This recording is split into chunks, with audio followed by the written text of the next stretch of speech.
Hi guys, welcome back to the channel. Now, of course, I got to see Wonder Woman 1984 on the 16th of December. I get my review online, on Twitter, Facebook, Instagram. I also did a non-spoiler review here on the channel. But many DMs that I received, many questions that I got was, does Wonder Woman 84 retcon Batman v Superman, the Snyderverse, Man of Steel, and so on?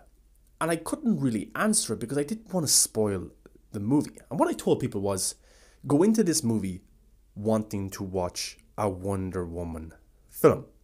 Don't be worried about the larger DC universe. Don't be worried about Batman. Don't be worried about Superman. Don't be worried about Batman v Superman. Don't be worried about what Zack Snyder has set up in this world, because I think if you go in with false hope that it's going to link this, it's going to be like the MCU, we're going to have an Easter egg here, a cool post-credit scene, then I think the movie will be a disappointment to you. And maybe subconsciously, people didn't like this movie because it didn't link to Batman v Superman, or it didn't have that kind of homage to what Zack Snyder has set up.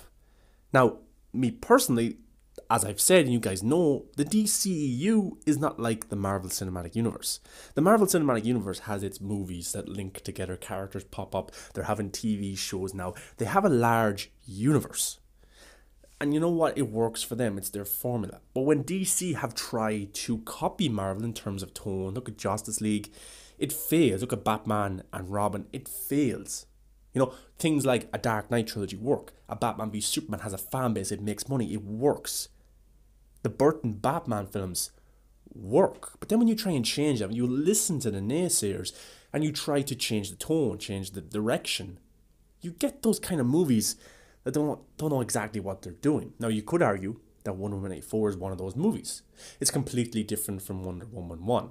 Now, you know me, I love this movie. I really, really did. I like both movies. I do. I like them. But I can accept and I can acknowledge that the tone has changed and there is some flaws in this movie. But overall, I'm not a film hater. I can enjoy even the bad ones. But for me, this wasn't a bad movie. It was a good movie. And I liked the risks that it took. But did Wonder Woman 84 retcon Batman v Superman? Now, as I said, go into this movie wanting to watch a Wonder Woman movie, and I think you'll accept and you will like it. But many people want things to tie in together. And even Zack Snyder himself has said that his Snyderverse, his Justice League that's going to come out in March, is its own thing over here. And I've been saying this for months, guys. Like, I don't mind having Ben Affleck's Batman and Henry Cavill's Superman in the Snyderverse. And if J.J. Abrams wants to come and do a Man of Steel sequel with Henry Cavill, but he doesn't acknowledge what happened in Batman v Superman or stuff like that, I'm okay with that because the character is being played by a guy I still like. Now, look at Aquaman, for instance. It doesn't reference other DC movies. It really doesn't. It has a brief moment towards Justice League 2017, but it didn't really say it on the nose, It did its own thing. Shazam had references to Batman v Superman, but it didn't get into who Bruce Wayne was or Superman and stuff like that. It just had little references. Birds of Prey referenced Bruce Wayne, referenced Jared Leto's Joker, things like that. But Wonder Woman 84 is an interesting movie. Because I know everyone gets annoyed by this line that Gal Gadot's Wonder Woman uses in Batman v Superman. 100 years ago, I walked away from mankind. A century of horrors. I think she also said that men made it possible not to stand side by side.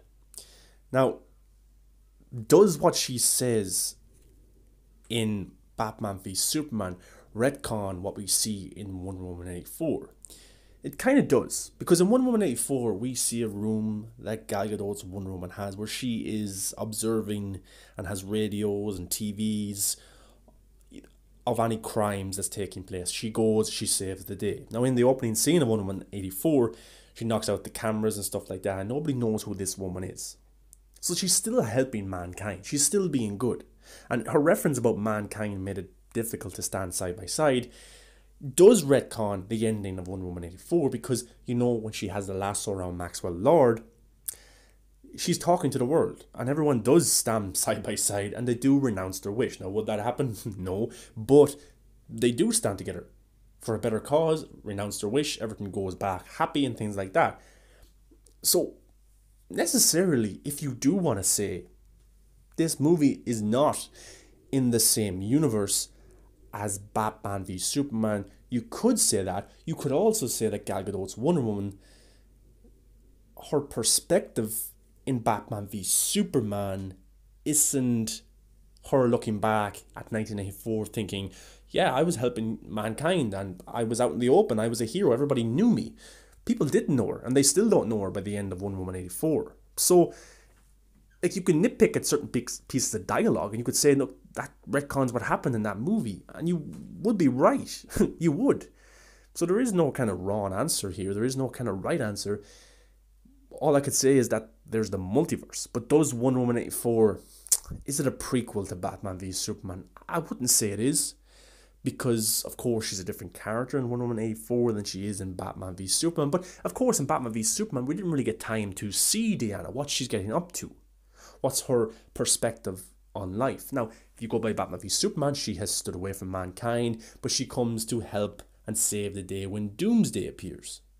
And that was supposed to be her reappearing into mankind again, 100 years after from the First World War. But in Wonder Woman 84, we actually see images, correct me if I'm wrong, but her from World War II helping people. And also the 70-year gap, she's been helping people a lot. So she didn't necessarily walk away from mankind, but she also did kind of walk away from mankind. She wasn't out in the open. She wasn't known. People didn't go and say, there's Wonder Woman. She was a person in the shadows, very much like Batman in Batman v Superman. You have the cops and they're talking. I've never seen them before, you know. And then you have Cyborg in the trailer for Justice League a few years ago saying to Bruce Wayne, to Batman, I didn't think you were real. And Batman goes, I'm real when it's useful. So did Ben Affleck's Batman turn himself away from mankind in a way? Did he turn away from the civilians of Gotham in terms of being this brutal this Batman who beat people to a pulp because they were doing bad? That's very different from the Batman that we meet in other aspects and other incarnations where he doesn't use guns. He doesn't necessarily kill. It's interesting, but the way I would look at it is it's a multiverse. These characters pop up in different stories. And if you want to say that Man of Steel, that Batman v Superman, that the Snyder Cut, they all appear in Zack Snyder's Snyderverse. And what happens in these movies, in this world, is what happens only in this world. But a character like the Flash can dip into this universe, he can dip into another universe.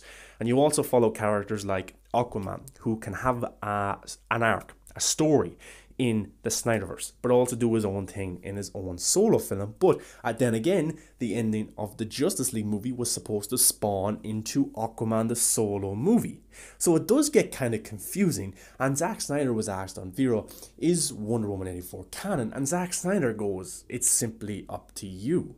You know, so it is an interesting thing. So it's kind of like you get to choose and pick what is canon. And I think it's interesting. Like, it's pretty cool that we could get a Man of Steel movie, a Batman v Superman movie, and we can also get another Superman movie with Henry Cavill that is different in tone, that's more lighthearted. Or we could get an Aquaman 2, which I do think will be a little bit darker than Aquaman 1. You know, things like that. It's interesting. But does Wonder Woman 84 go out of its way to retcon and reboot the universe? That's another question. I wouldn't say it is. I just think that Wonder Woman 84 is telling its own story. And the consequences. The story in Wonder Woman 84 is actually huge. This is a massive story. This is about world domination. This is about nuclear powers, the Cold War. This is a huge story. So the way that I look at it is that it's its own thing in Wonder Woman's universe. It's its own story. Now in Man of Steel, nobody talked about this thing happening, or Batman v Superman. Will it be referenced in the Snyder Cut? I doubt it. It could be. In a way, they could choose and pick what they reference, which I think is cool. She could reference that Steve Trevor came back in some capacity, but she doesn't have to reference Maxwell Lord. You know, you can choose and pick. It is confusing, but if you just want to take the movies at face value and enjoy them, then it really isn't that confusing. But it also brings me back to my point of Man of Steel. Man of Steel, a great movie, a masterpiece. But the consequences at the end of Man of Steel, Zod and Superman fight. Zod has killed so many people. There's destruction in Metropolis. We don't really see the consequences. We don't see the media, the people, hate Superman like we do in Batman v Superman until Batman v Superman. Because the last shot that we see in Man of Steel is Clark Kent enjoying himself. He got a job at the Daily Planet. He meets Lois Lane. You know, he meets Perry. That's pretty interesting. And it ends on a light note, even though there has been destruction, and we can acknowledge that there has been destruction. But it's not until the opening scene of Batman v Superman where we see Bruce Wayne's perspective of what happened on that day, where Superman was introduced to mankind. It's all about different perspectives. So at the end of Man of Steel, we know what happened. But we don't get to see the destruction. We don't get to see the media. We don't get to see Bruce Wayne and their perspective until Batman v Superman, where we see the world questioning, do we need a Superman? Now, the reason I bring up that is because I can't really be critical of the ending of Wonder Woman 84 and the consequences and the huge story until Wonder Woman 3 comes out. Now, if Wonder Woman 3 comes out and it doesn't even acknowledge what happened with Maxwell Lord, it doesn't acknowledge the destruction that took place on the streets of Chicago or Washington, wherever it took place, if it doesn't acknowledge those things, then I will be critical of the ending of Wonder Woman 84. Because I can't sit there in 2013 and be critical of the ending of Man of Steel, because the second arc, the second part has to come. And that was Batman v Superman, where it acknowledged all those consequences. So for me, Wonder Woman 84 needs to acknowledge the consequences of Wonder Woman, or Wonder Woman 3 needs to acknowledge the consequences of Wonder Woman 2. You know, so that's my kind of take on all that kind of stuff. So, question time. Is it a reboot of the DC universe where it gets rid of Man of Steel and Batman v Superman? I would say no. Is it its own thing, telling a Wonder Woman story? I would say yes. Now, going forward, could Wonder Woman meet different characters, meet a different Batman? Could that happen? Of course it could happen if that's what they want to do. But to say that Wonder Woman 84 is a complete retcon of Batman v Superman, I would kind of agree with you in a way, but I also would disagree in a way as well. You know, it's the same actress. It's the same character. It's the same character from Wonder Woman 1 to Wonder Woman 2 to Batman v Superman in a way. It's just different things have happened and the tone and story is a lot different. Now, Wolverine himself, Hugh Jackman, played the same Wolverine in each movie, but what happened around him was the characters changed, the stories changed, the tone changed, but he didn't play the character any differently. He played the character how he wanted to play it. Gal Gadot's Wonder Woman could be the same thing. She's playing the character how she wants to play it. The only thing that changes is the story, is the tone, is the characters. Now, I'm okay with that. Someone who's an X-Men fan, continuity means absolutely nothing. But for me, people saying that this retcons Zack Snyder's world, is trying to get rid of the Snyderverse, I would say you're wrong. But does it retcon elements of Batman v Superman and dialogue? Of course it does. But is this movie in the larger DC universe that Zack Snyder created? Probably not either, no. But that's the beauty of the multiverse. Jim Lee has talked about it. Zack Snyder has talked about it. Walter Hamada has talked about this multiverse where characters can pop up anywhere. They can tell their individual stories. They can do their own thing. Robert Pattinson's Batman might have other elements, other incarnations of a Wonder Woman or a Superman in their world. They could do. Is it Henry Cavill's Superman? Maybe. It could be. Could it be someone else? Yes. Audiences aren't stupid. I think it will work. Michael Keaton's coming back. He's going to be in the Flash movie. Like the Bruce Wayne that we see in the Flashpoint movie. What kind of tone will he have? Will he be the Batman from the Snyderverse? Will Michael Keaton's Batman be the Batman from the Burtonverse? What is Ezra Miller's Flash like? If he meets Wonder Woman, is that Wonder Woman from Wonder Woman 84? Is that Wonder Woman from the first Wonder Woman? Is that Wonder Woman from Batman v Superman? It's all pretty interesting. But guys, I wouldn't get too annoyed of it. I would just go in trying to enjoy these movies, trying to enjoy these characters. Look at them like a comic book. It's the same character, it's just a different story. You know, it's a different writer, it's a different director. Just go in and try to enjoy it. And if you don't like it, you don't like it. You can go and watch that character in a movie that you do like. Or you can go watch a different version of the DC universe with different characters, if that's what you like. You might like the CW. You might like Robin Pattinson's Batman. You might like the Snyderverse. You might like it all, like I do. You might just turn yourself to the screen and just embrace what's coming. Now, the interesting part about Wonder Woman 84 is that you can argue that it retcons Batman v Superman, but then again, it brings in the Beautiful Lies soundtrack from the opening of Batman v Superman and the Martyr moment, which I thought was beautifully done. And it's pretty interesting for people to say that Wonder Woman 84 is doing injustice to the Snyderverse when you use a track from that movie in a very big scene. And I love Wonder Woman 84 because of that deeper, under-constructed storyline and meaning that it has about truth, about lies.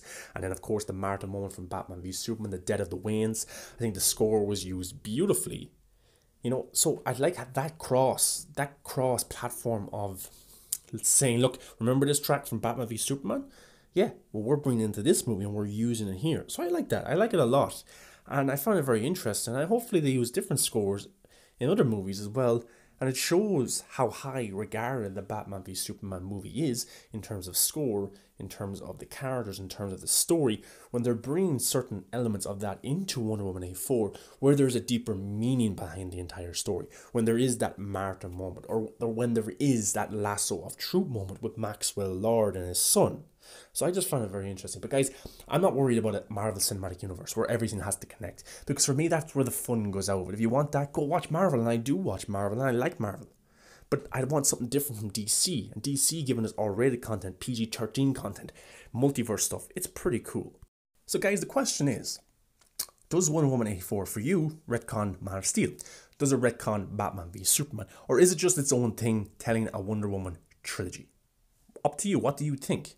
Do you think that we can't really judge the ending of Wonder Woman 2 until we see Wonder Woman 3 and we see the consequences to the huge story? Much like Man of Steel, we didn't know the consequences, we didn't know the perspective of the media, of the people, of Bruce Wayne until Batman v Superman.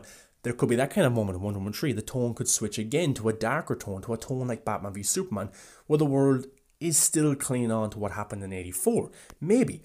Or will they just completely ignore it? And if they do completely ignore it, I will be kind of upset in a way, because it doesn't make sense to have this huge under meaning of a storyline in Wonder Woman 84 if you're not going to bring back elements or characters for the third movie. But guys, let me know your thoughts. I'm pretty interested. It's interesting because I got a lot of questions from people. Does it retcon Batman v Superman? And this is kind of my video breaking it down and explaining my thoughts on the whole scenario. Now, you could argue this video doesn't give you an explanation. It doesn't give you an yes or no, but it's just about perspective and what you want to pull from each universe and what works and things like that. But I enjoyed the movie. I took it for what it was.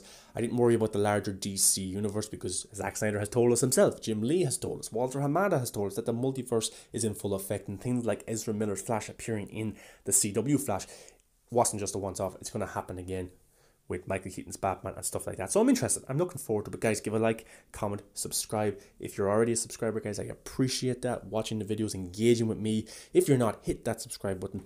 We talk about DC, Marvel, movies in general. It's a lot of fun, guys. And you know what? All my social medias are in the description. Go give me a follow. Come interact with me. Talk to me anytime. DM me, tweet at me.